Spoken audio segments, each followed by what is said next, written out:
Discipline, material, art of the world in karate.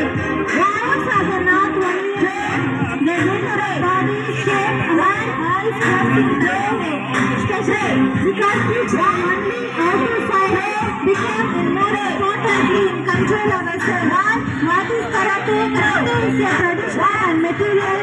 Art is the biggest. First word in karate means empty act. It teaches out to self-define observations. Using the weapons. Karate is not about violence. It is about discipline, design, self-control, and courage.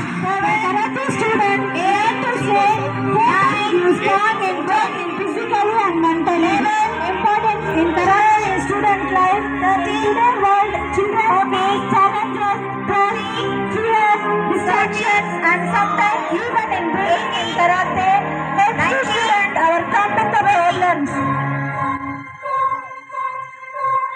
Build self-confidence. When students learn in karate technique and learn about feel proud each day, show improvement and hard work is building confidence. Improve the physical fitness. Karate fitness in muscles, improve discipline, balance and stamina. It keeps the body active and healthy.